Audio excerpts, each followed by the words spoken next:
pressure me. The kids are going to Christmas to see you. So I discussed this with our little children. So come at me in a different way, sort of a demanding way, and you won't get an attitude that you're putting pressure on Gannon and making him feel guilty, and he has anxiety over all of this stuff. I want you to read your messages and see. I said, are you willing to talk about Christmas? To be a man and own your own stuff rather than your wife doing everything. You are sitting in Alaska doing nothing and manipulating these kids. I should send a guardian body to your home and let them know how much you spend time with them and how much Tisha does for them. So get off my balls and get on yours. Because I'm tired of it. If you want to keep burning me, I'll burn you because I'm a good mom. You need to step up to the plate and be the same figure that I am. Enough, I'm done with you. I'm done with talking to you. So put some effort in and tell me when you want to see them because the answer is yes. And if you can't do that effort, then submit it to your lawyer. Why are you yelling at me?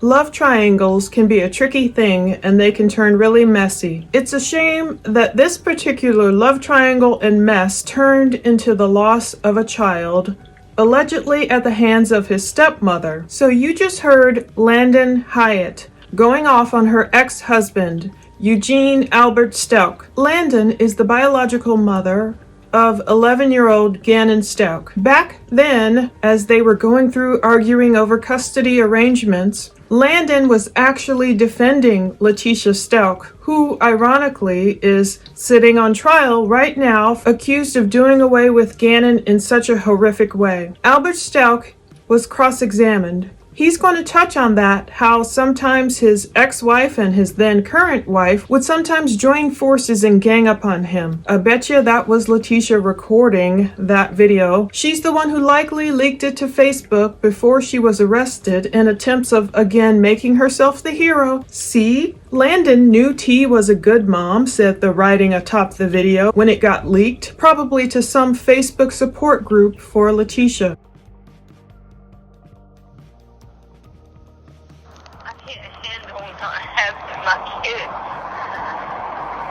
I can't handle not having them. And I can't not have them. I fix every single thing here, and I admit that I have problems.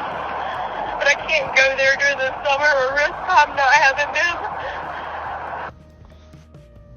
Way before all that controversy happened about where the kids, Gannon and his younger sister, Lena, would spend Christmas, there was a sort of love triangle forming. And if only Albert Stauch could have seen the evil in Letecia from the beginning. So you're about to watch his cross exam. You will hear Albert detail how he met Letecia Stauch in the fall of 2013 on a softball team. Ironically, Albert's then wife, Landon, he will admit, Albert, Landon, Letecia, they all played softball together. So Al met Letecia and her only child, her only daughter, Harley. Al did agree that Letecia was a great softball player. And back then, from some of the photos we can see, Letecia looked like she was in pretty good physical shape.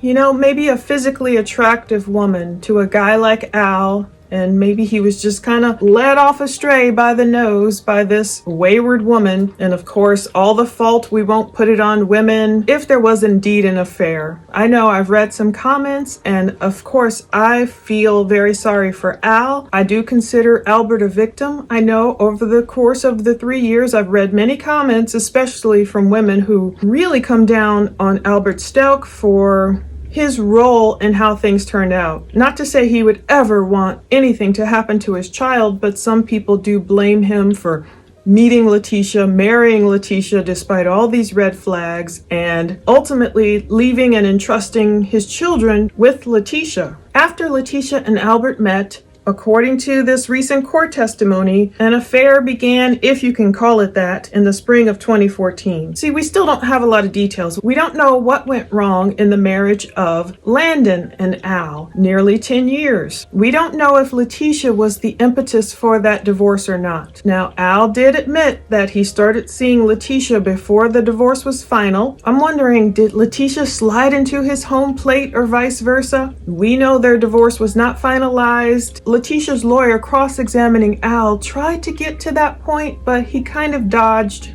dates and questions. Her lawyer said, your divorce was initiated but not finalized, right? You guys were physically separated, but the divorce was not final, right? The lawyer kept hammering home those types of questions that Albert was not falling for. He even dodged the question about living by himself at some point. He answered it in terms of saying, you can tell Albert's frustration. He answered it by saying, yeah, Landon and I had a week on, week off custody arrangement, which a lot of parents do. They will let their kids stay in the same house for stability, and then the mom will leave for a week, come home. Albert will leave for a week, come home. Albert explained it takes a 1-year waiting period in South Carolina. You know, certain states, they make you stay separated for 6 months or a year before the divorce is finally final. They didn't dig into exact dates, so we don't know what really happened. You hear wild rumors about all the stuff that could have gone on with this little love triangle gone wrong. But we don't know. We know there's been talk, as mentioned in court, of Landon's prior substance abuse problems. Al brought it up himself. He was concerned about the environment he would have had his children in if they had stayed with Landon and her then husband, who would be her future husband, and now she's divorced. It's a lot of drama. But people wonder, what does this have to do with Gannon's demise? Well, all of it is relative, just like unfortunately watching a sad movie or a drama where you see a situation building, and so this is how it built. And that doesn't mean any of this, of course, was Al's fault. What we're going to see is Al agree to the fact he was worried about Letecia's mental health, as he told his mother. But he's very resistant, of course, against Letecia's lawyers. A lot of, oh, I don't remember this, and could you repeat that? And I'm not saying her lawyer presents questions in the best way. He does build a story. It's a slow burn, as you see. Some people are saying, oh my goodness, this is boring. But if you watch the cross-examination, and he could have gone a lot harder on Al. He could have gone a lot harder, and maybe he'll bring it up again if Albert's mother testifies. I don't know. It would have been better, perhaps, at this point, for Letecia's lawyer to press Albert on those mental health concerns. If Albert had any concerns for Letecia's mental health at that point, so much so that he told his own mother, her lawyer should have pressed into that. Since the lawyer is trying to get Letecia off on a not guilty by reason of insanity defense, which I hope doesn't fly. If Letecia's lawyer would have pressed Albert on that point, it would have been hearsay. Maybe he knows who the witnesses coming up are, and so he didn't. Also, it could have come off as victim bashing. I'm not calling any of you who believe Albert has some sort of culpability, not direct culpability, but I'm not calling any of you victim bashers. I feel really sorry for Al. I can take in different comments and understand and try and understand a person's point of view without immediately going to, oh, you're a victim basher. I want to hear how everyone feels. Somebody commented, you shouldn't feel sorry for Al, but I still do. I really do. He has already paid the ultimate price in any mistakes he might have made by losing his son. And if anything, I think to myself, I hope this case comes off as a learning lesson to other men, other women, whomever, no matter, despite the problems going on in your current marriage, don't let some cute face and some big booty or some nice abs or cool V-taper or whatever distract you and say, oh, that would be better. The grass is greener over there. That's one thing Letecia's lawyer did emphasize too. You'll see him emphasizing the fact that Letecia and Al's marriage, getting together, everything happened pretty quickly. He just met Letecia in the fall of 2013. They started hanging out, seeing each other in the spring of 2014. And by January of 2015, they were married. You can tell these little left-handed slights where her lawyer is trying to say, wow, you move pretty fast. Like, Al, you didn't maybe vet this woman deep enough like you should have. Maybe he fell for the physical and didn't realize you got to deal with everything that comes with a person. But hopefully it's a learning lesson for people to see. Don't just go with the outward package. Find out what a person is really about, especially if that person is going to be entrusted with your young children for long stretches of time while you're away working and making money to help support them. But Al did admit he was concerned about Landon and her husband at that point, Mike Hyatt, whatever environment the children were in with them, and how ironic it is that the environment he brought them to ended up being the unsafe environment. And I'm sure Al was trying to do the right thing. Hopefully he wasn't,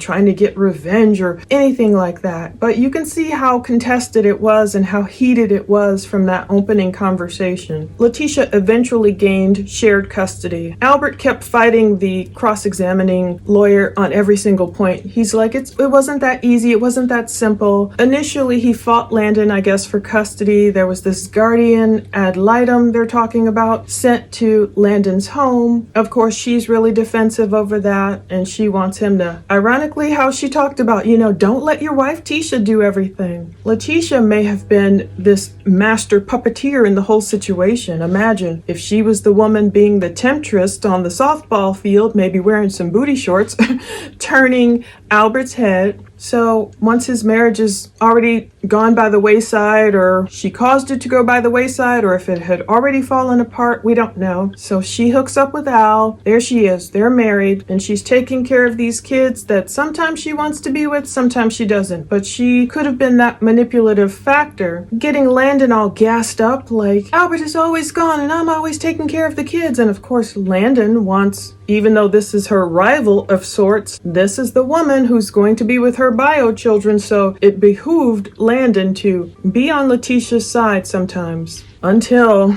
the unbreakable, irretrievable thing happened. And Letecia apparently took it too far, and her anxiety got the best of her, but not her mental health, and DA Allen will argue. So Letecia got custody eventually. Landon would see towards the end that Letecia fought me for these kids. And that's what I wonder. Al talks about how nice it was together, him and Letecia at first, because Landon's off with the biological kids, taking care of them. So Albert and Letecia, during their little honeymoon period, just together, no kids, traveling, doing what Letecia loved. So once Al starts becoming concerned for his kids over here with his ex-wife, did Letecia talk him into getting the kids away from their mom? Did she really want them, or was it just like pawns in this sick game? So once she has these children in her care, part of the time, a lot of the time, and Albert is off in Alaska, she doesn't want to move to Alaska, all these things, then it became overwhelming to Letecia,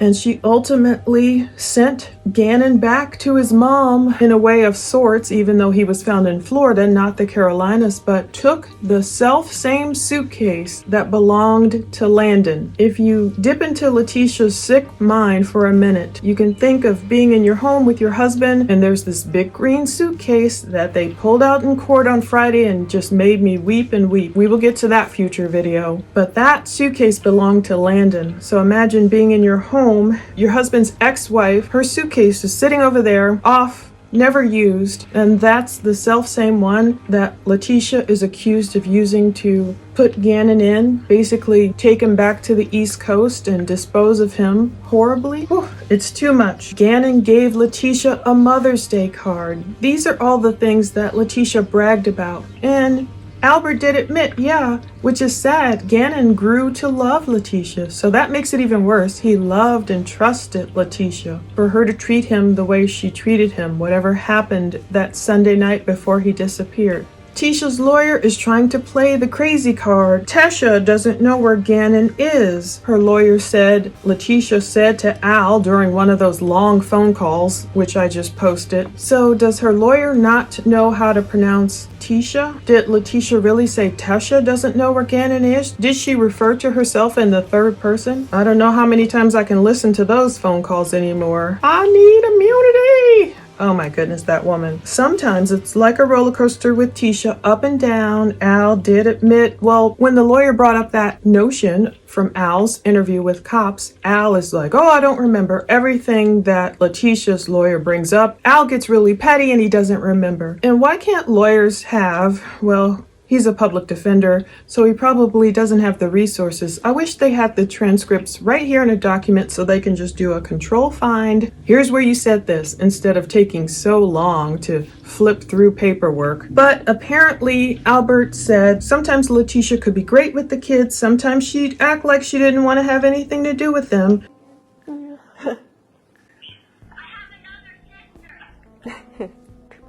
Albert said that reportedly in a February 9th interview, not March 9th. Well, the defense attorney he said it was the FBI's mistake. They put March 9th on the cover. Albert was quibbling over the dates instead of the substance of what the lawyer was saying. In that kind of behavior, Albert held his own against Letecia's defense attorney, but part of me wonders if his attitude could backfire a little bit the way he was acting on the stand. But Al finally agreed with that statement and said sometimes, yeah, Letecia would be checked out. Kids were left to fend for themselves. She was up and down. She didn't, in my opinion, take naturally to that stepmother role. She didn't understand that when you marry a man who has children, he is a package deal. Letecia's lawyer went on to mispronounce Landon's name. I know, he's probably overwhelmed. I mean, I know I mispronounce names too. He said sometimes Landon would work together with Letecia to try and get Al.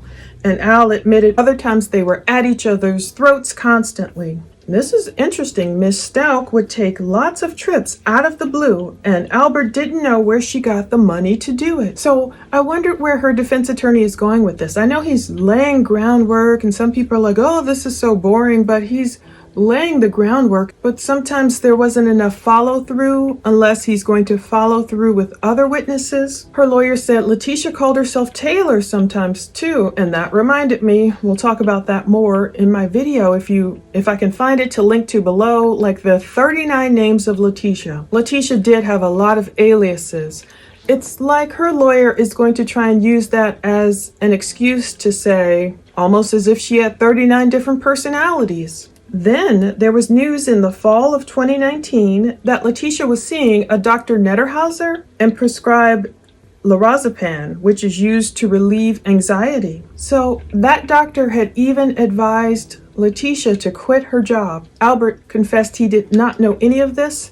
He just dropped her off and, Letecia did her thing with the doctor. But Albert did tell the cops, look, if you put Harley Hunt on the stand, she'll tell you her mom is freaking crazy. So, will those words come back to bite Albert? We throw that word around all the time. Oh, they're crazy. They're really crazy. Oh, they're nuts. But I'm sure he wasn't thinking about it in terms of a not guilty by reason of insanity defense. But during redirect, DA Mike Allen got up there and tried to prove by asking questions that Letecia didn't have any severe mental defects. In my video about the 39 names of Letecia, one of them I found was Letecia Taylor Hunt. Albert's going to explain why Letecia just always liked the name Taylor. He also explained that Letecia resisted going down to the sheriff's office to give an interview when Gannon was first missing. While Albert was gung-ho, like, let's go down there, do what we've got to do to find Gannon, Letecia's like, no, don't talk, I'm not going down there. So DA Allen is saying Letecia was making conscious decisions all throughout this period, proving she wasn't insane. She contacted Albert in a variety of ways, so now I know how she was posting stuff all over the place, even though cops had taken her phone and all that. Apparently, Letecia was still able to access her email or her iMessage. She was finding ways to keep in contact and stay online, and obviously in the groups, watching YouTube videos. We know this who followed this case for more than 3 years. She even figured out stories to place herself in Douglas County. So when cops figured out through Letecia's GPS that she was up there in Douglas County, eventually they found a bloody board up there. We know Letecia was keeping track of all the developments in the case, and then when she talked to Al during those phone calls I just posted, she was coming up with these crazy stories. Oh, Quincy Brown was laying in the road or somebody out there and I was trying to go to Play It Again Sports. It was for you, Al. It was to buy you a bike. She had to place herself up there if she knew evidence or her GPS was going to put her there. She came up with stories to explain, oh, Gannon cut his foot in the garage, on one of those boards and all your woodworking stuff, Al. always finding a way to blame someone else and make herself Florence Nightingale there to rescue. You know how I am about my car.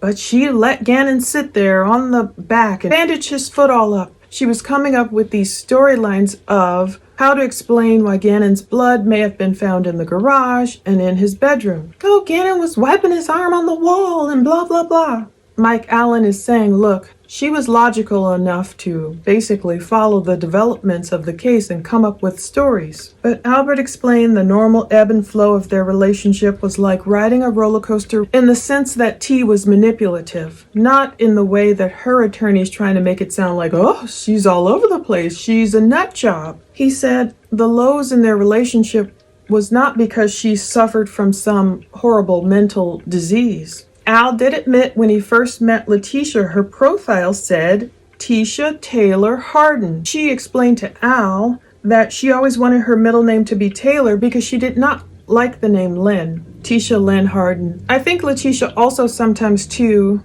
uses all these aliases so they won't find her background. You can find her criminal history and that assault or what have you in her background that I went over in that 39 Names of Tisha video. It's not because of another personality, DA Mike Allen is arguing. It's more likely because she's like this criminal wannabe mastermind. Even on that body cam footage we watched, when the cop is trying to get her information, and you would think a serious situation like that, she just told him her name was Letecia Stauch. Well, if it's a serious situation where the cop's asking you and you know they're about to run your info, eventually she tells him, oh, well, if you're looking it up, it's Letecia. You know, who would play all those games in a serious time when a child is missing? Tisha did tell Al, don't talk to the police. And in the future video, we'll look at that suitcase video, if I can do it, if YouTube would even accept it. Eventually on Monday, April 10th, we're going to talk about Gannon's injuries because the coroner will take the stand.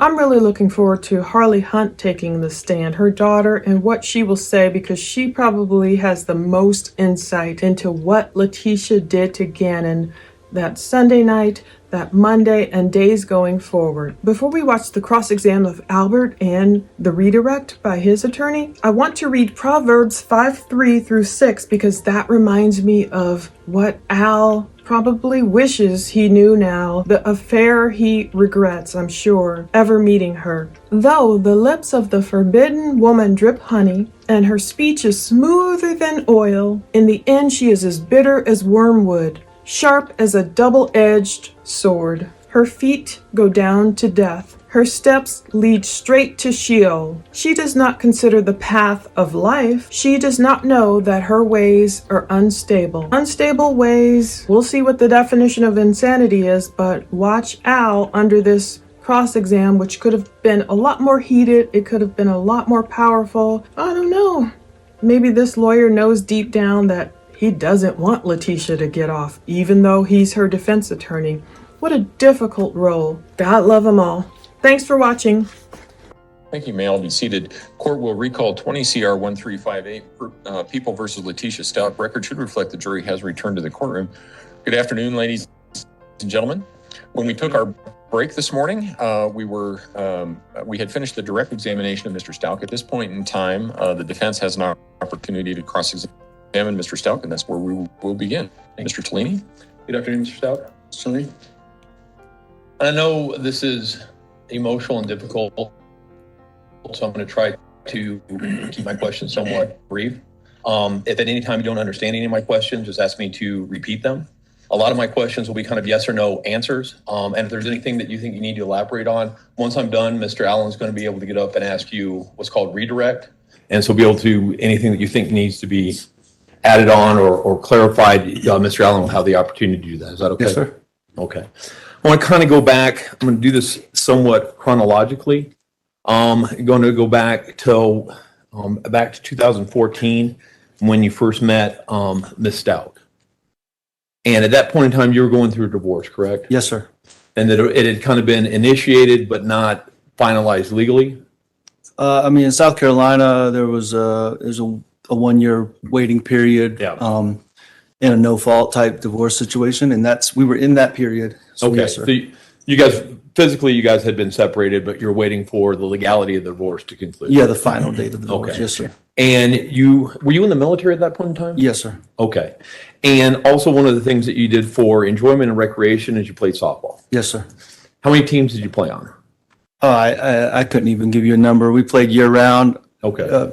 Myself and Landon and the defendant, co-ed, men's, women's league, whatever. We played year round pretty much. And that's when you first met Ms. Stauch? Yes, on that fall 2013 team is the first time I ever remember having interactions with her. And she was a pretty good softball player? Yes, sir. And in fact, later on, when you guys moved here, she ended up actually helping coach out the Whitefield softball team. Yes, sir. Okay. And then in the spring, summer 2014, the relationship progressed to a romantic relationship? Yes, sir. And at that point in time, you were kind of more or less living by yourself. Well, as I explained yesterday, I still owned my house. I Yeah. call it the marital residence with Landon, and which sold in the August timeframe. Okay. So I was we had every other week custody arrangement with Miss Hyatt or with Landon at that point. So I was in my house 1 week at a time. And then after you moved from your house, then Landon kind of was the primary caretaker, custodian of Gannon and Lena, correct? She had the majority of the parenting time in the custody arrangement. Yes. Sir. Okay. And then they would come with you guys for, a weekend here, a weekend. Was it every weekend or every other weekend or? I got them, if I remember correctly, I got them every Wednesday night and then every other weekend would be Okay. my parenting time. And I usually picked them up from school, dropped them off back at school the next day or whatever. Sure. And you guys were all this is all in Myrtle Beach, correct? In that general area, Landon was a little bit outside of Myrtle Beach, but yeah, we were all in that general area. Okay. And I think you described, yesterday, especially, at the beginning, the relationship was fun, fresh, and it was a good time. And it was, that'd be correct? Yes, sir. And it seemed it had progressed pretty quickly. Yes, sir. And then, so you start dating kind of in 2014, and then by 2015, you guys had moved in together. Yeah, we got married in January 2015. Okay. So move pretty quickly. And then at some point in time, you ended up filing for you to be the primary custodian parent of Gannon and Lena. Yes, sir. And you did that because you had some safety concerns. Just some reservations about different things Landon was doing, and so I took it to the courts. Yes, sir. I mean, you had some concerns that there's criminal activity going on in our house. Yes, sir. I mean, you had some concerns about drug use going on in the house. Yes, sir. Judge, action levels as it relates to the relationship with. And I'll bring it there. I think I see where it's going, overruled. And you had some concerns about, is it Mike Hyatt or Hoyt? Hyatt. And that was the person who you're just referencing in those phone calls, correct? Yes, sir. That you looked up and you'd seen his mugshots and so forth. Yes, sir. And that's who Landon was living with at that point in time. Who was living with? With Landon, that's who Landon was living with. Landon, as far as I know, yes, sir. Okay. And you thought it would be, because of those safety concerns, you wanted Gannon and Lena to come live with you and Miss Stauch. Yes, sir. Because you thought that would be a safer environment for your two children. Yes, sir. And when you filed for custody, it wasn't just custody for you, but also Miss Stauch was given custody as well. When I filed for it, or when I filed for it, it was between me and Landon. Okay. So that's just to clarify. Okay, but then she was eventually legally granted custody. There was an arrangement where the kids in 2018, in the fall semester of 2018, we owned a house in Myrtle Beach, as I referenced yesterday. Because the defendant did not want to permanently move to Alaska, we kept that other residence as well. And the kids did stay there with the defendant for most of that first semester, or that fall semester. So for the entire fall semester while you were in Alaska, Miss Stauch was a primary caregiver and custodian of the two kids. In Myrtle Beach, yes, sir. Myrtle Beach, yes. And part of that also was so they could also be in proximity with their mother as well. Yeah, it's more complicated than the defendant just got custody of the kids. There's No. a whole A lot of factors were Yes, in a lot of place. variables there. Yes, sir. Okay, but you felt comfortable and you felt that was a safer environment for them to be with Miss Stauch as opposed to being with Landon At that time, yes, sir. at that point in time, based upon your dealing with her, based upon what you knew of her, and based upon what you knew was going on with Landon. Yes, sir. And also, right at that point in time, when this kind of custody, shifted from Landon to you and Miss Stauch, that's initially when you enrolled Gannon in counseling. No, sir, that would have been after we moved to Colorado.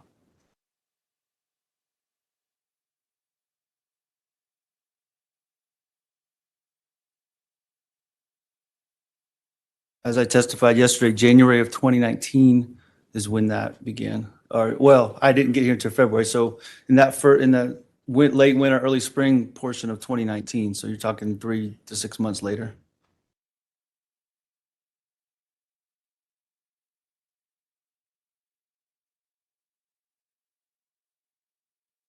Second.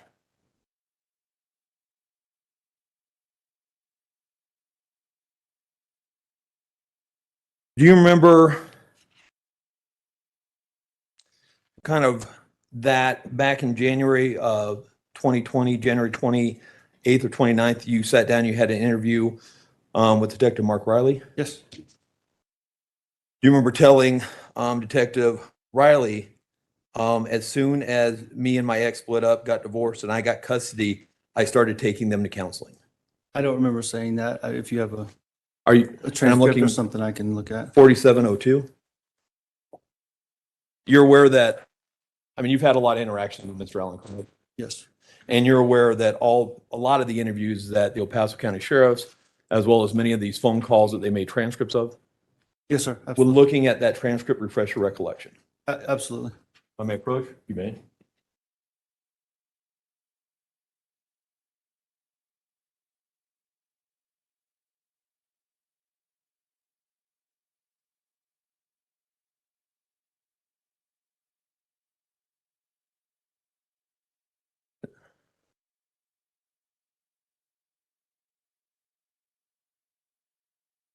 Does that refresh your recollection? If that's a transcript of it, then yes, that's what I said. So that indicates to you that you told the detective back then that you got Gannon in counseling right after the custody split, and you did that primarily because of the custody issue.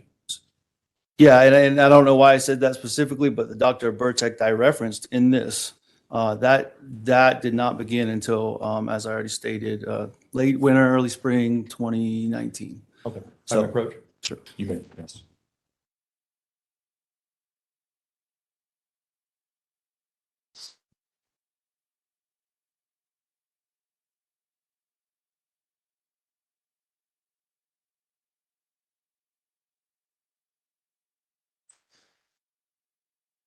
And I think it's fair to say that it was initially the plan that Ms. Stauch was going to come and bring all the kids to Alaska, and you guys were going to live in Alaska. That was the initial plan. When you went to Alaska, Once I got stationed there, that they were all going to come I up. think it's safe to assume that, yes. Okay, and she'd come up to visit you, a couple times up there, Yeah, for short periods of time, she did. and it's fair to say she didn't like Alaska.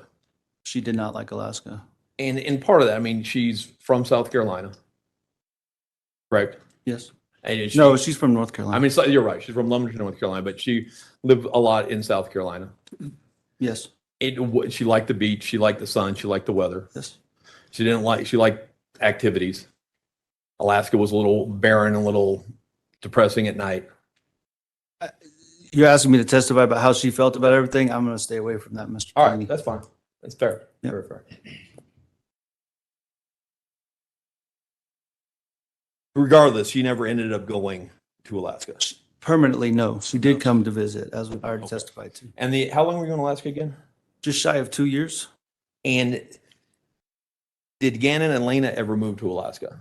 So initially, I got custody in March of 2018. Okay. They immediately came with me to Alaska.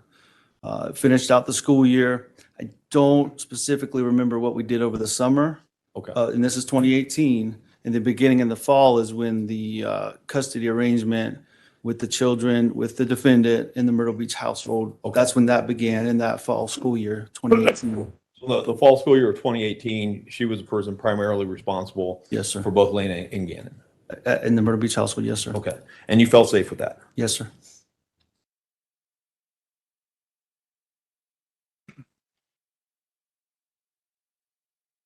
And overall, at least what you observed, it appeared, that she had a fairly good relationship with Gannon, Miss Stauch did. From what I observed, yes, sir. I mean, I think you've indicated in some of these prior interviews that she appeared to care for him and he loved her. Yeah, absolutely. I testified to that yesterday. I felt like he had some love and trust in he had some love in his heart, and he definitely had trust for her. And you remember, was it in Mother's Day of 2018, he actually did a Mother's Day card for Miss Stauch? I don't remember that specifically, unless you had a picture or something. I do, of if it. I may approach. You may. Approaching with what's been marked as Defense Exhibit B. B is in Bravo. B is in Bravo, yes. Thank you.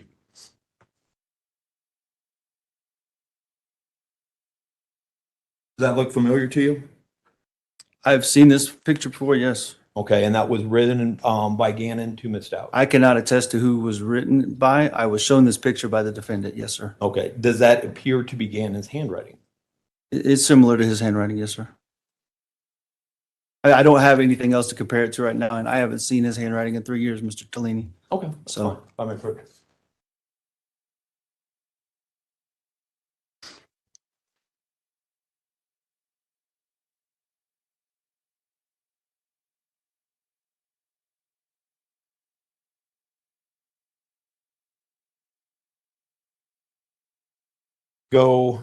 Then move forward a little bit to the January of 2017.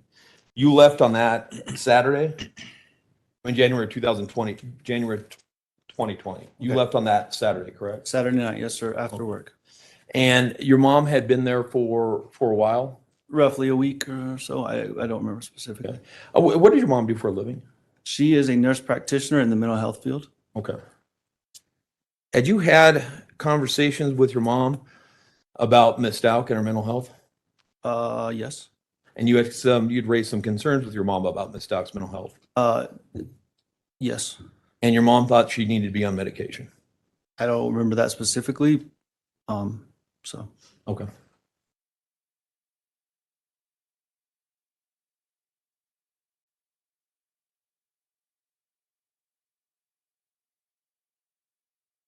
You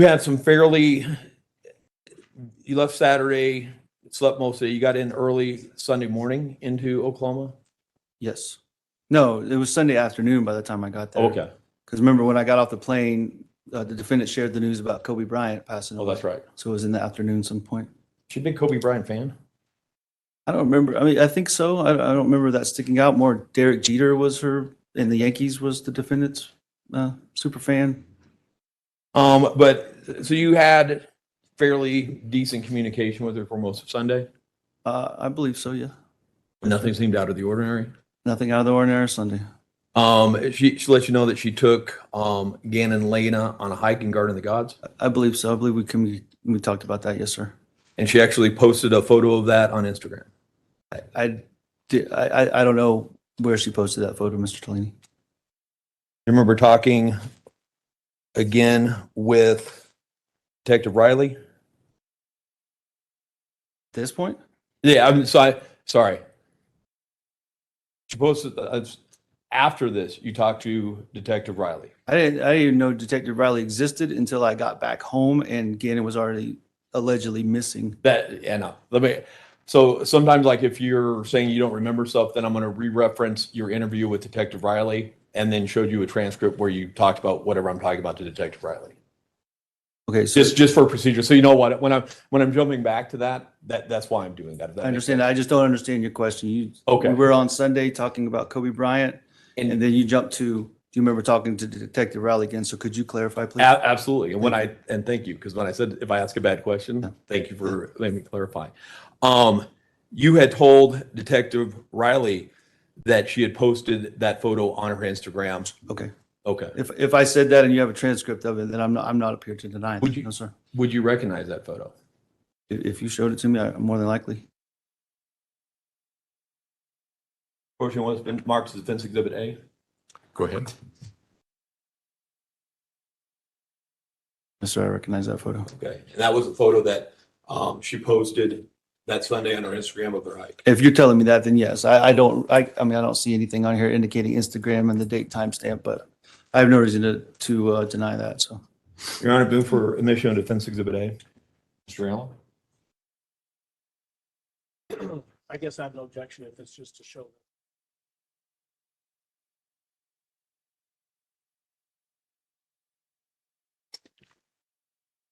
That limited purpose? That is the admitted purpose. Okay, I'll allow it for that limited purpose. She also indicated that he was, Would you like this back, Mr. Flynn? we can, here, thank you. I don't want to sit right in front of me. Absolutely.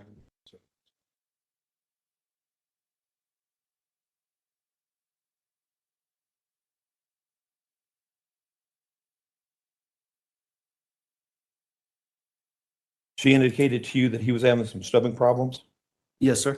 and that wasn't unusual. Sometimes he would have stomach. That was common. Sure.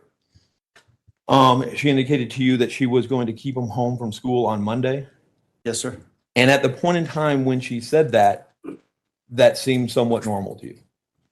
Keeping him home from school didn't seem normal, but the fact that he had a stomach issue and if it was to the point of, embarrassment or whatever, then that was absolutely acceptable. Okay. And part of it, he would worry about incontinence at school, like was worried about having an accident at school. That was a worry that he had. At that point, I don't believe that was a worry of his. He typically was able to manage it well and then deal with it at home. I mean, he was 11 years old at that point, so. And you commented to Detective Riley. Then Monday she kept him home because it didn't, we got to give him some medicine to help clean him out till he gets past that point. And that was a common practice. Okay. Yes, So he would get blocked up and you give him Miralax to get everything out and then he would be okay. yes, sir. Okay.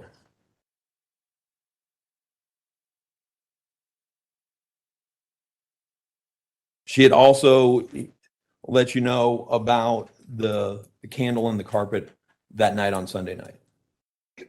Sunday, January 26th. Yes. I believe that's when that conversation happened. Yes, sir. Okay. And Gannon was concerned. He was worried that he was going to get grounded for a year.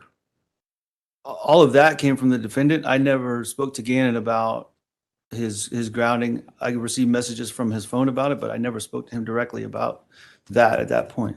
Okay.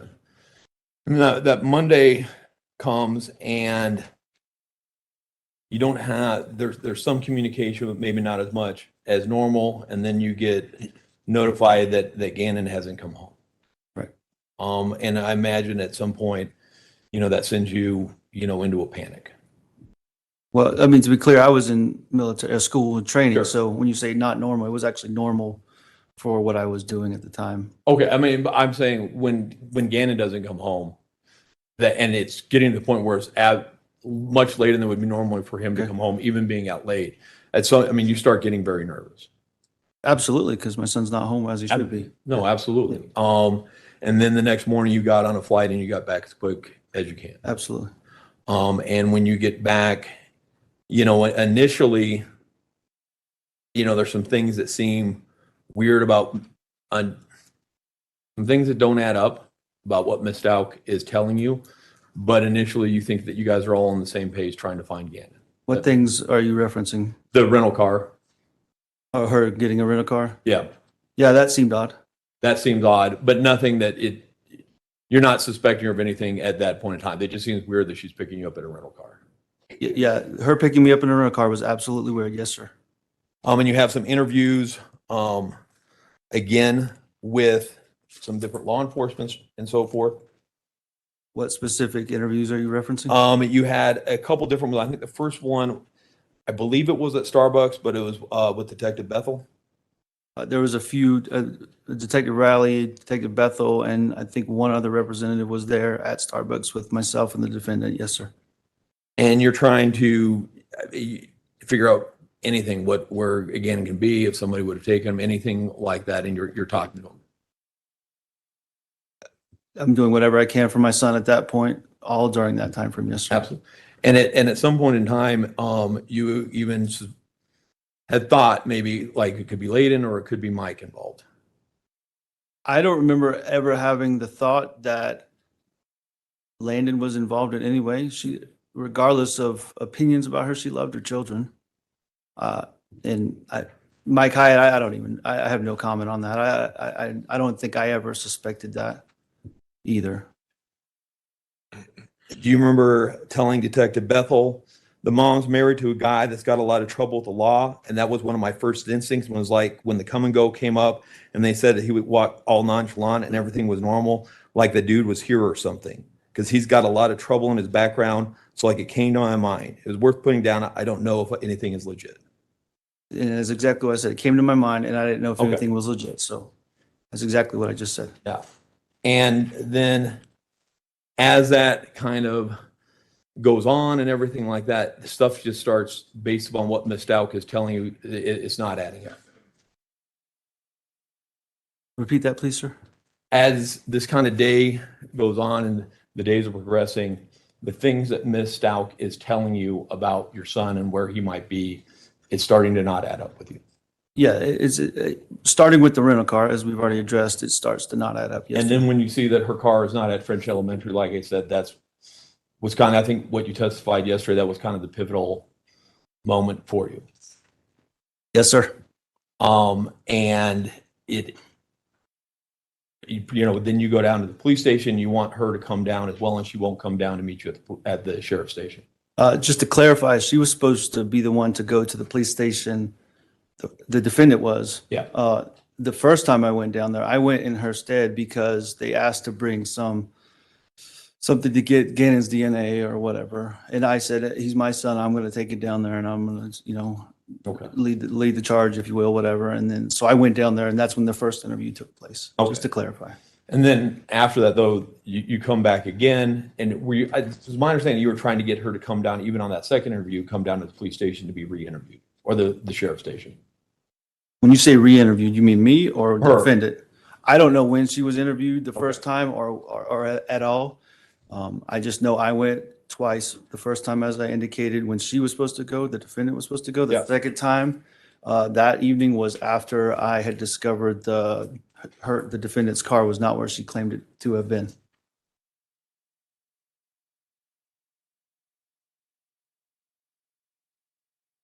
And then her family, she leaves the house. Initially, she doesn't take all her stuff, but she just goes to a hotel, correct? Ms. Chalina, I have no clue where she Okay. went. She doesn't, she's no longer coming to your house. After that would have been, let me see if I can get these dates right. The 27th was Monday. I think this would have been Wednesday, the 29th. After she left, I don't remember her coming back until she came to get her stuff. Okay. And how many days after that did she come to get her stuff? I don't remember a specific date. Okay. But I mean, it's in that first week though. I don't remember a specific date, Mr. Chalini. If Okay. you have it, then I don't know. No, that's fine. And she had family members that were helping her move out. We did have a few, yes. Okay. And then you don't ever, until, I think what you said, after that point, you don't see her from then, until court. I don't believe I saw her again after she left, after she got her stuff, that within that first week, whatever the date was, until she showed up for the first court hearing after she was arrested, the defendant, that is. Now, between then and then, I think the first pre-recorded phone call we heard was on February 13th. Had you been in communication with her? To some degree, yes. Was it primary text messages, phone calls? I think it was just a mix of emails, text, phone calls. I don't remember specifically. I know there was a wide range of methods. And at least, I mean, would it be fair to say by the time that you're doing these phone calls with her, I mean, you're convinced at that point in time she's the person responsible for your son being missing? At minimum, a person of interest, if you will, but Yeah. yeah, I had a high suspicion she was responsible. I mean, and part of that is because, I mean, one, what she was telling you things that weren't true about leaving the car there. So that was the first thing that really shifted, correct? When you say because, I'd rather tell you Oh. the because, but yes, that was one of the first things was that really put her as a person of interest in my mind, and I've said that repeatedly. Absolutely. And then she goes from saying that Gannon never came home to like a couple days later saying Eduardo was down there and raped me and took Gannon at gunpoint. No, before she left the house, the Oh. defendant told me the first rape story. We covered that yesterday. Okay, and sorry, thank you for clarifying that. So Yes, sir. she's still in the house with you when she comes up, changes from he just doesn't come home to to this Eduardo rape story. Yeah, I don't remember when the specific name Eduardo was given by the defendant, but the first rape story would have been Wednesday morning in a master bedroom, as I testified to yesterday. And then you're aware that she goes down to the sheriff's statement and does an interview about the rape story. I believe that was later that morning or early afternoon. I don't know specifically when she got there. Okay. I mean, and at that point, I mean, it's fair to say now, I mean, whatever suspicions, I mean, your suspicions become more heightened at that point about her involvement. When it goes from he doesn't come home to this seemingly ridiculous story. Yeah, and I've been pretty clear Yeah. from the point of not finding her car where the defendant said it was. From that point forward, everything just compounded, and my suspicions just got worse and worse against the defendant. Absolutely. And what you know of her, I think you've said this to a couple people. I mean, she's an intelligent person. Do you have record of me saying that to I someone? do.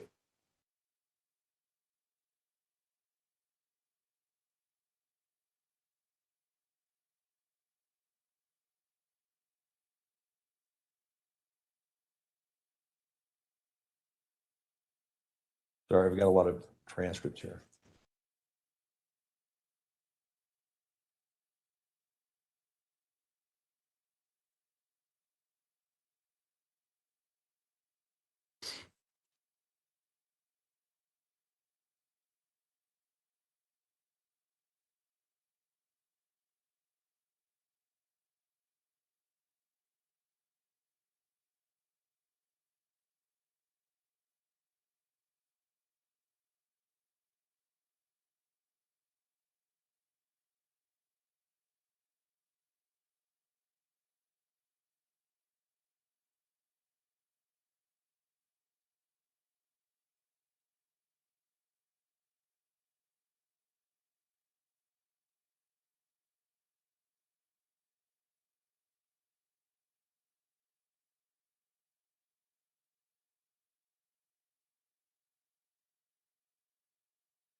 We're indicating that she had a stacked education.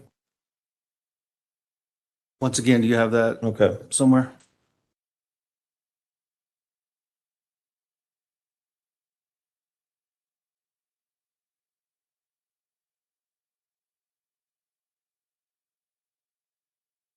Yeah, this was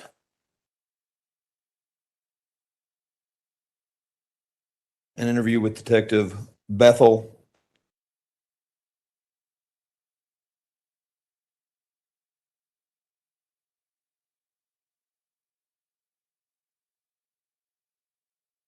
I mean, you may go ahead.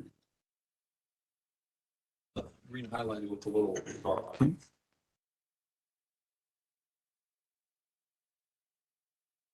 So that was the second one. Do you have? That I'll just go with that one. But you Okay. indicated that she had a stacked education. Yeah. Okay. May I approach? Obviously, I did. You may go ahead.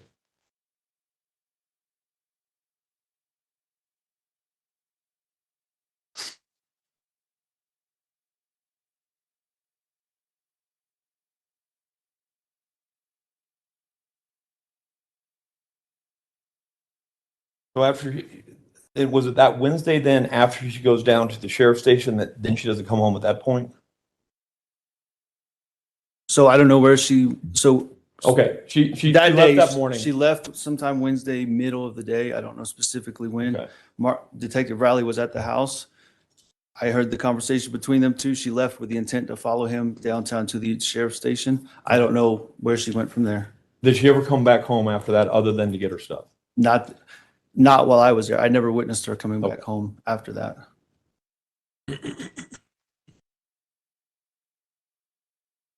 And then in February, that's when, February 13th, was that the first pretext phone call?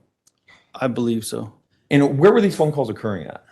At the FBI office downtown. Okay. And was this something, had you communicated with her that you wanted to talk to her on that date, or how did they know like she was going to be calling at this point in time? Who was they? The FBI. The FBI. Leading up to that point, there was some attempts at communicating more thoroughly with the defendant.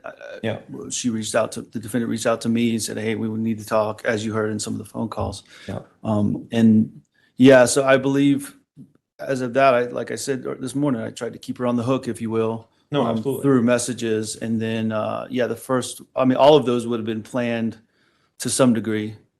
So I could be there with the FBI agents and the sheriff's office agents. And they had kind of, or there was a plan. I mean, you were trying to get as much information out of her as you could. Me or the Both authorities? you and the FBI. I can't speak to what their plan or their intent was. My intent was to find my son, period. Absolutely. And I think you said before when you were, Mr. Allen was questioning, a lot of the things you were saying to her was to try to keep her talking, try to get any type of information, that you can about where your son is. Absolutely. And trying, hope against hope to bring him home safely at this point. Yes, sir. And if not, then find out what had happened and hold somebody accountable. My intent was never in that setting to hold somebody accountable. I wanted my son and I wanted to wrap my arms around him. That's it. Absolutely. And it appeared, maybe I'm wrong.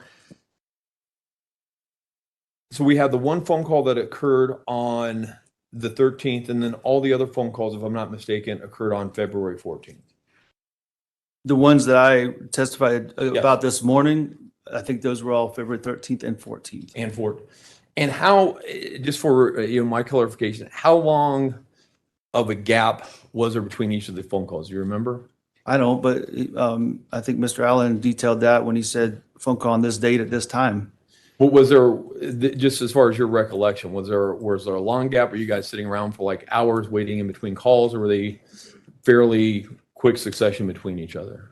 Mr. Lee, I don't remember. That was a grueling time period in my life to sit there and have to keep my cool. Talking to her when I had a strong suspicion she had all the information. So I can't attest to that, Mr. Okay. King.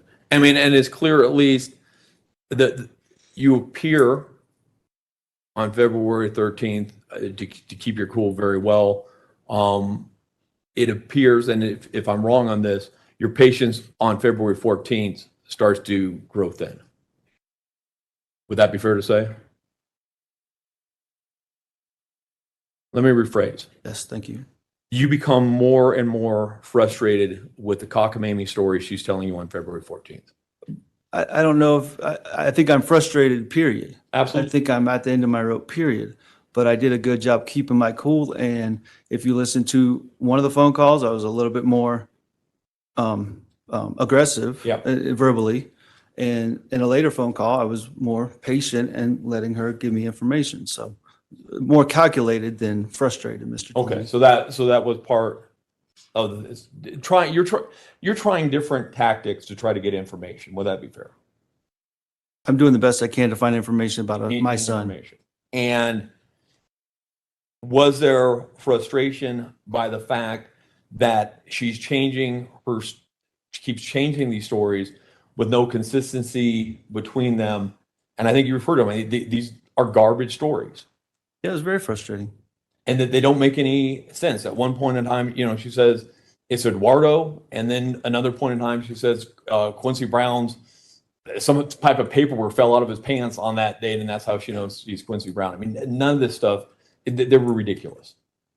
Is that your? I'm asking you, would you agree with that? Yeah, and you heard me say it. They're garbage stories is what you quoted me as saying.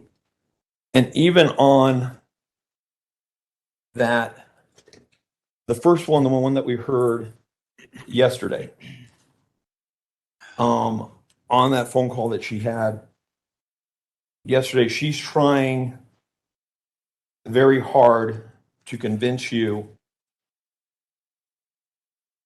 that she didn't have anything to do when somebody had kidnapped Gannon and had taken him somewhere, and she's trying to help. It appears that is her goal, is what she's telling you. Mr. Lane, I'm not going to speak to her goals or her intent, what was going through her mind at that point. She wasn't at that point in time trying to indicate anything mental health or anything like that. That was phone call. She's not telling you, hey, I'm crazy on the 13th, correct? I don't believe she said that in any of those phone calls. But in some of those phone calls,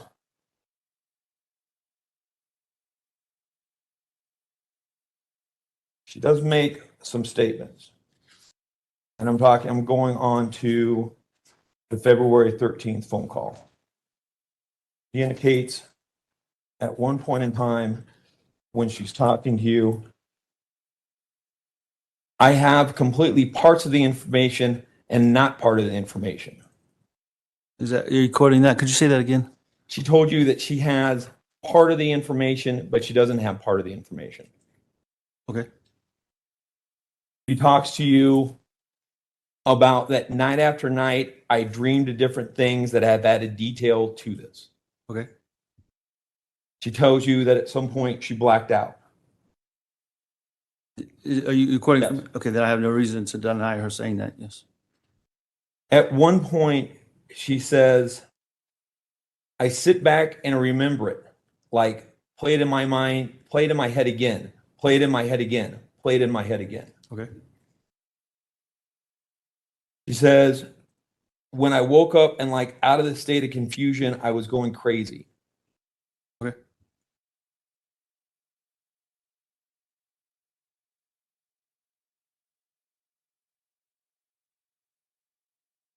She tells you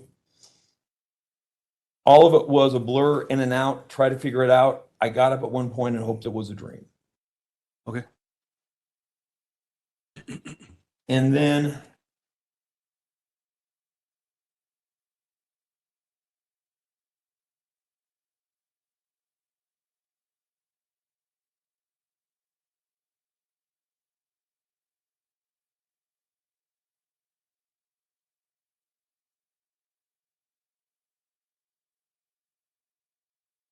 on that next phone call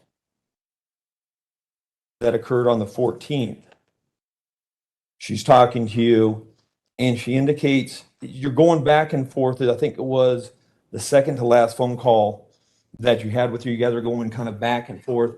And at one point, you're trying to figure out where Gannon is. She says, Tesha doesn't know where Gannon is.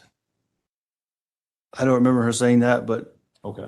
if you want to show me that, you don't have to, but I don't remember her saying that. Okay. It's on the recording. They have it. Okay.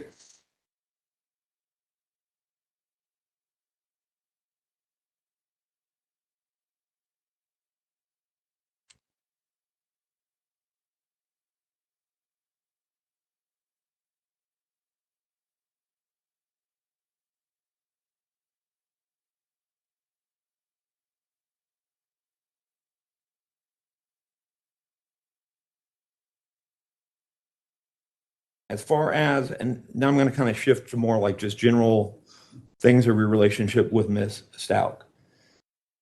You've indicated that at some point, and sometimes with her, it's like you're living on a roller coaster. She can be up and down. Did I say that to someone? Yeah. Again, this is a Detective Bethel. Sometimes you just got to kind of stay with her and don't ride the roller coaster. Or if you disagree with her, it becomes like a roller coaster. Sure. You talked about her with the kids, and you've indicated that, and this would be later in March, you did another interview and you did this with the FBI, March 6th, 2020. remember doing an interview with the FBI then? I did multiple interviews, so I might Yeah. need to see that one, Mr. Tellini. Okay. You indicated to them that sometimes it was a little strange. Sometimes she could be really great with the kids, doing everything with them. And then you'd have weeks where she would act like she didn't want anything to do with them. You mind if I take a look at that? Yeah, I don't absolutely. remember that doing an interview that time frame. I may approach. You may.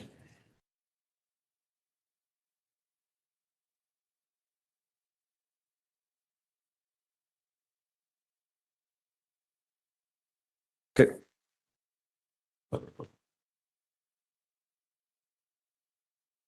Hold on, this says February 9th. It says interview of Albert Stauch, February 9th. You indicated March 9th. That's because the first page has a 3. Okay. So you're correct. So February 9th, so that's my fault. Thank you.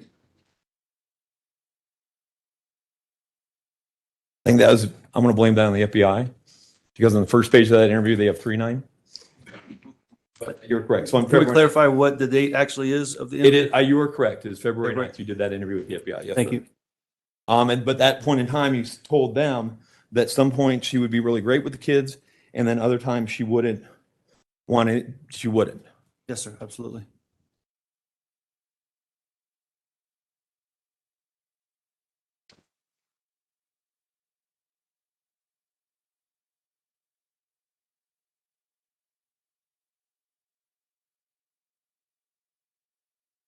You also, in that interview, I think it was that Monday with Detective Riley, same type of thing. Like 1 minute, considering these moments of trust moments, like right now, I say, she'd be all in, helping the kids, teach, doing homework, cooking, feeding and stuff. And then there'd be days and week, like it's like the kids were left to fend for themselves. What Monday are you referencing? The Monday where you had, not the Monday, this would have been Tuesday, when you had the interview with Detective Riley back, so January 28th. Okay. So this was the interview at With the detec- sheriff's office? Yes, with Detective Riley. Okay.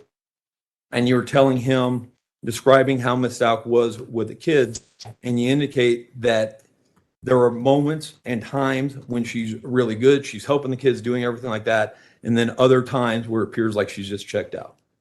Yes, sir. You indicated that sometimes her and Layden seemed to work together to try to get you. Yeah, probably in jest, but Okay. yeah. And then other times they appear to be at each other's throats. Who's they? Miss Stauch and Layden. Lena? If I said that. Not Lena, Layden. Landon? Landon, I'm sorry. Okay, yeah, Landon. I okay, apologize. then I take back what I just said, yeah. Can you start over with the Okay. Landon? Because I thought you said Lena. And yeah, Landon. With your first ex-wife, you indicated that sometimes her and Miss Stauch would work together like they were out to try to get you, and other times they were at their throats constantly. Yes, sir. You indicated, and again, if I'm jumping back and forth, that Miss Stauch would take lots of trips out of the blue and you didn't know where she got the money to do it. Yes, sir. You indicated when you talked to the district attorney's investigator that sometimes Miss Stauch likes to refer to herself as Taylor. Yes, sir.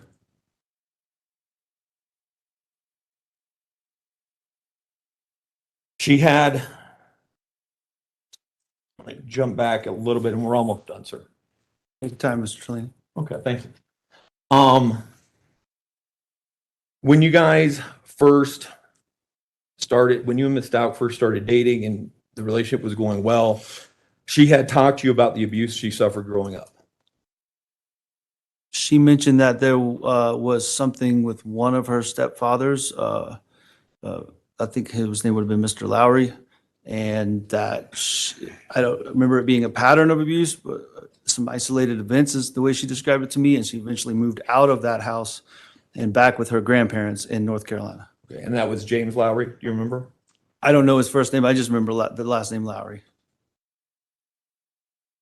And I don't want to get into this, but that was kind of a bond that you got, not a bond, but that was you had had in your family growing up, and I want to go into it, but some, not with you, but trauma growing up. And so that was something that, a basis that you guys could talk about initially in the relationship.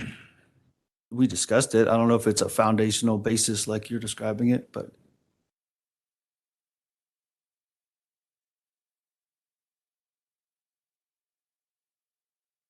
She had issues maintaining steady employment. I think that's a misrepresentation of what happened, but she, Okay. Well, I mean, I think you indicated that she had like 8 jobs in 3 years.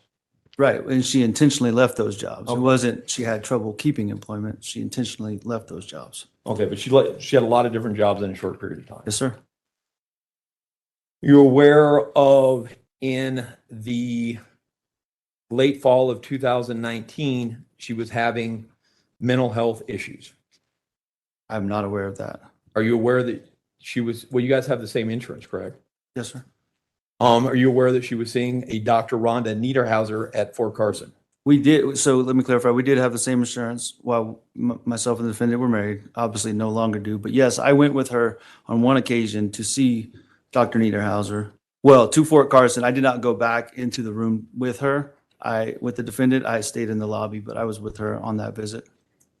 And that and actually for most of your guys' relationship, she had been prescribed lorazepam. I don't know for sure if most of our relationship, I know she at some point saw somebody for anxiety and got a prescription for something. That's all I remember, Mr. Tellini. Are you aware that Dr. Niederhauser advised her to quit her job because her mental health issues were becoming so severe? I am not aware of that. Okay.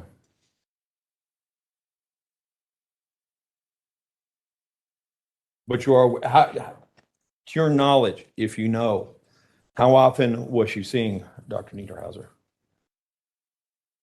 Same answer I already gave. I know that she went once, and that was the one time that I went with her. That's all I can attest to, Mr. Tellini.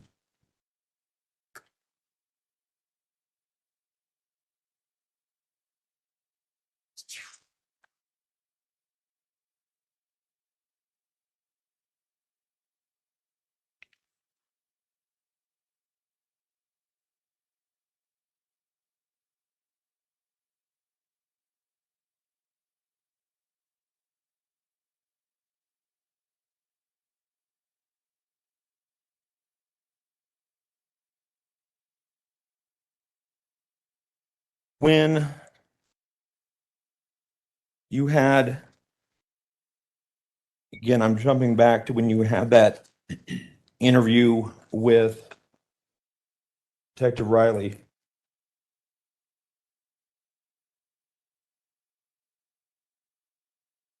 At that point in time, were you having concerns about Ms. Stauch and her involvement? When you had the interview with Detective Riley? And her involvement in what, Mr. Tellini? In the disappearance of your son? Yeah, we've already, let's ask your question again, please, so I can. When you interviewed with Detective Riley that first time, were you having concerns about her involvement? So just to be clear, the first time by myself or? First time by yourself? Yeah, I did have some concerns. And you indicated that you don't think that she had any mental health issues? No, I did indicate that I don't think she had any Okay. mental health issues. Do you remember at that point in time telling Detective Riley, I hope that it doesn't come to that, but if you put her daughter on the hot seat, she'll say, I love my mom. You know, I wouldn't do anything without my mom, but she's freaking nuts, crazy. So that was drawn, I remember saying that or something to that point. Okay. Yeah. So you told the detective that she's crazy. Mr. Tellini, would you quote what you just quoted to me? Or you told the detective that Harley would say that her mom is freaking nuts, crazy. That's what I said. Okay. No further questions. Redirect, Mr. Allen.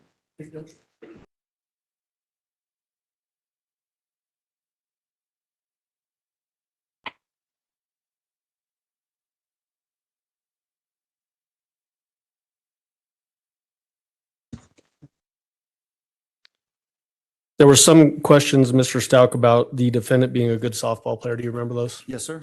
Does softball have rules? Absolutely. Did the defendant know how to follow those rules? Absolutely. Did she know how to play the game? Very well. Did she know how to use specific techniques and strategies in playing softball? I would say her being a coach at the high school softball level would indicate all those things are yes. You jumped to my next question. Yeah. Did she also go through efforts to teach other people how to play the rule, follow the rules of softball? Yes, sir. Is that an indication that she knew the difference between right and wrong? Yes, sir. You were asked at the very beginning too about when you got custody of your kiddos, Gannon and Lena, that it was a safer environment with the defendant than with Landon. Do you remember those questions? Yes, sir. Would you have thought that if the defendant had severe mental health disease or defect? Absolutely not. Did she have a severe mental health disease or defect back then? No, sir. You were asked in different points of the cross-examination about your interviews with Detective Riley. And I want to be a little bit more of a timeline here. Do you remember having an interview with Detective Riley and other people at Starbucks, and that being your first contact with law enforcement in this case in person? Yes, sir. And then you went to the El Paso County Sheriff's Office to deliver, I think you said some stuff for DNA. What did you deliver? I remember there being a toothbrush and maybe, I don't remember specifically, but some sort of article of clothing, a shoe or something that would have his, it wasn't spoken to me that way, but I assumed it was for DNA purposes. And then I think you said that you had an interview at the end of that. When you dropped the stuff off, then you did an interview. Yeah, absolutely. Do you remember what day that was? That would have been Tuesday, January 28th, 2020. Okay. The Starbucks thing, when did that occur? Was that also Tuesday, January? Tuesday, earlier in the day. Okay. And then you had a third interview in person at the sheriff's office when you came back. What day was that? Later in the evening, Tuesday, January 28th, 2020. You were asked about, specifically shown a specific page of the interview, the first one at Starbucks, where Mr. Tellini was asking you about when you got Gannon into counseling. Yes. And there was some disagreement between you and Mr. Tellini about when that counseling may have started or when you said that the counseling had started. Who is Dr. Burtek? She was I don't know specifically, but she was some sort of family health counselor that Gannon got assigned to at Fort Carson. So could you have signed Gannon up for counseling at Fort Carson before you got to Colorado? No, sir. So did that occur after you got to Colorado? Yes, sir. Which was in when? I got here February 15th or thereabouts, 2019. When you were having that first contact with Detective Riley at Starbucks, did you have a lot on your mind? Absolutely. The information that you had on your mind as it relates to Gannon being missing, where were you getting that information from that initial period of time? Everything was coming from the defendant. At that time, did you have any reason to necessarily disbelieve her that Gannon had left and not come home? No, sir, not at that time. And did that change over time? Yes, sir. Did that change over time because of the defendant's specific actions? Yes, sir.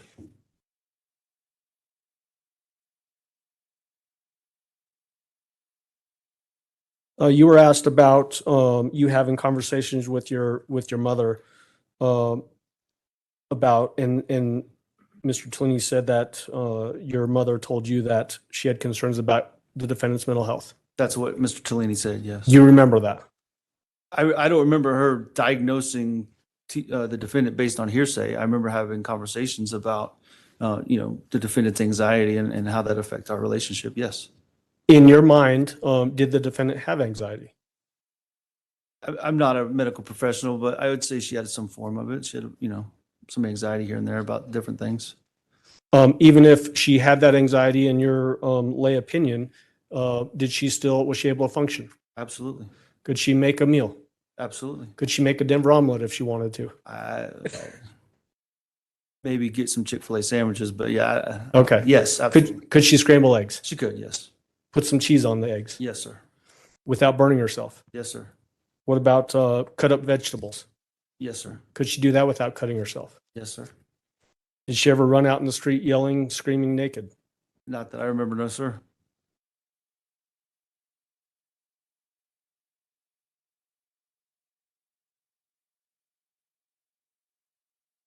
You were asked about the rental car and about that being odd. Do you remember that in the cross-examination? Yes, sir. Did that appear to you in your mind to be a way of manipulating what was happening with the investigation? It's hard for me to say. Once again, as you said already, that was a time period when I was just way down with worry. The reason she gave, I think we've talked about already, I'm not sure, but was about the mileage on her lease. And so she had to get a rental car, which was something the defendant had said repeatedly over time. So looking back, I can make an assessment, but in the moment, it was just a ridiculous thing that I just blew past. I was more worried about getting out there and doing what we could to find Gannon. Well, if in your mind, if your kid is missing, are you worried about the miles you're putting on your car? And I believe I've said that already. No, there's nothing more important than finding that little boy.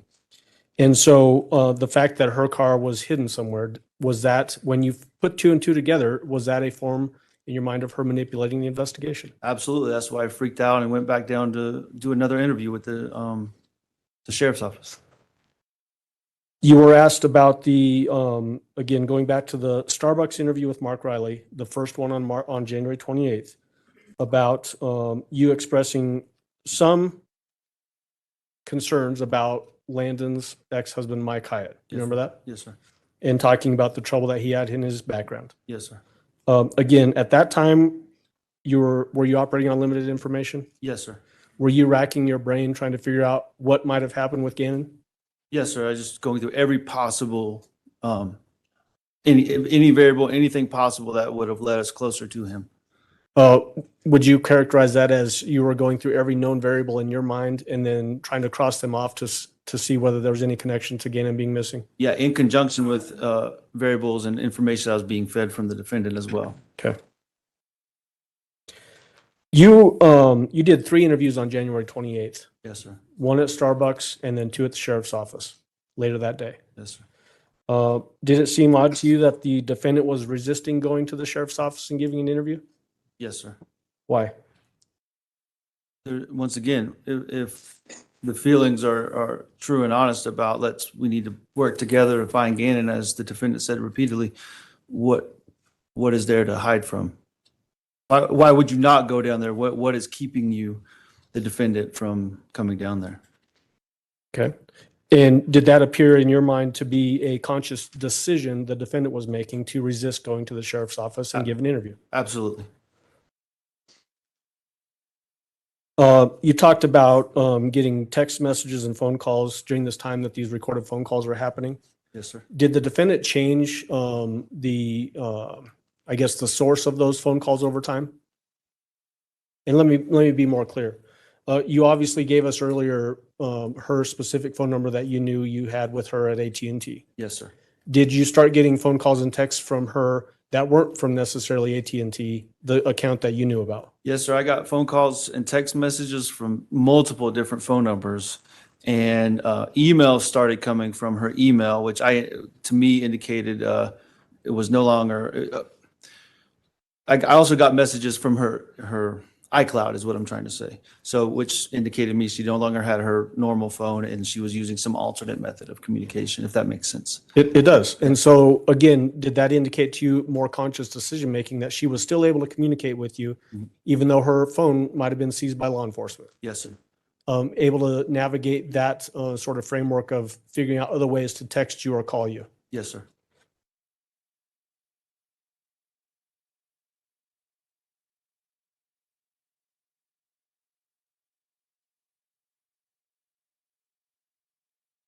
You were asked about these phone calls that we've heard in the stories that the defendant was giving you, and the way Mr. Tellini characterized them was that there was no consistency in the stories. Do you remember that? Yes, sir.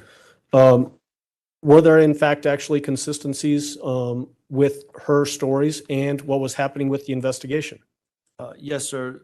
For instance, once the search shifted to, say, northern El Paso, Douglas County area on that County Line Road area that the defendant indicated in the phone calls, I felt like she had to place herself there somehow, and that's what she did in that phone call. Are you suggesting in your mind that that was a way for her to explain away why her GPS would show her there? Yes, sir. Sustained. jury will disregard the answer. She also gave you a description of blood being in the garage and in Gannon's room. Yes, sir. Are you aware that there was blood found in the garage and in his bedroom? Yes, sir.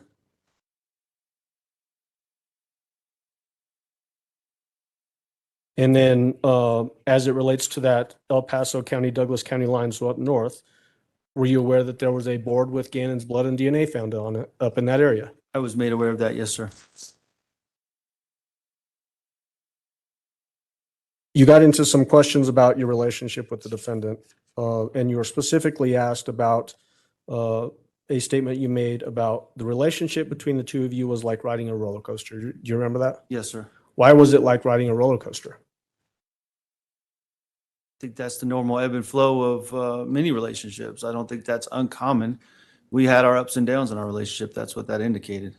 Well, let me ask you more specifically, based on your belief that she would manipulate you sometimes, did that add to the effect of riding a roller coaster Yeah, that would have been the extreme lows in our relationship. Yes, sir. when she would manipulate you? Yes, sir. Was it common for her to manipulate you? Yes, sir. You were asked about sometimes she would be great and sometimes not. Do you remember that? Yes, sir. When the sometimes not period of time, what was that a result of? Oftentimes a result of that manipulation that we just discussed, or lies or mistruths the defendant would tell that I would have to sort through, as you heard me do in these phone calls, that I have to sort through these lies and get to the truth. Was it ever those lows, the sometimes not part, were those ever a result of her suffering from a severe mental illness or disease? No, sir. Ever? No, sir.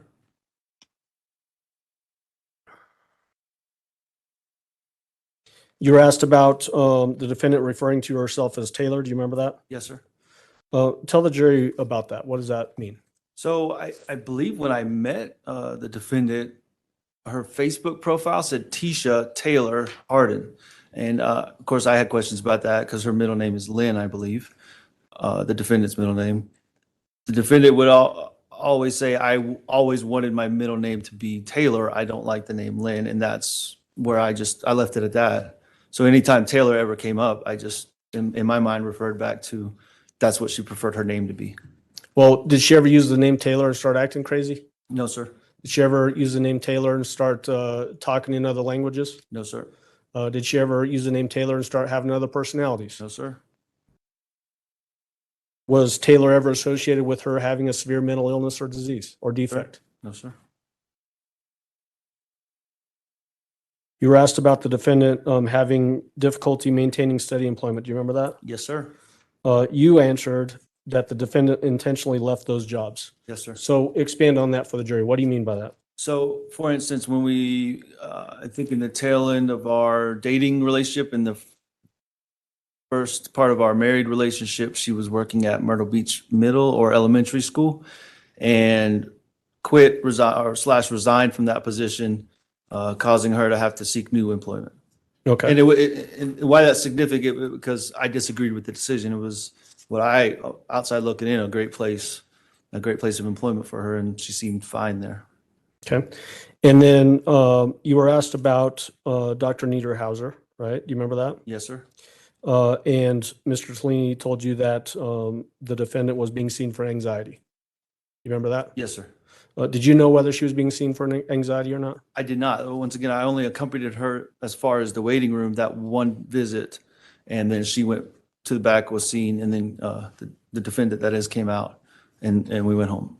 To your knowledge, was the defendant ever seen for a severe mental disease or defect? No, sir. And then finally, do you remember the defendant in this investigation, whether she ever told you to not talk to the police? She did. How many times? I don't remember how many times. One stands out specifically. Okay. And then did you try to call her during your second interview?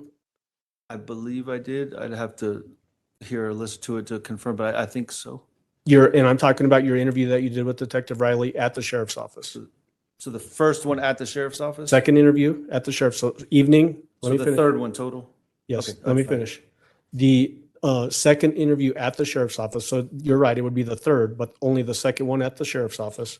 Evening of January 28th. Yes, I believe I did try to call her. Yes, sir. Were you able to get a hold of her? No, sir. You know why you were not able to get a hold of her? No, sir. Okay, thank you. That's all I got. Do any of the jurors have any questions for Mr. Stauch? No? All right. Thank you, sir. You may step down. Prosecution, call your next witness, please.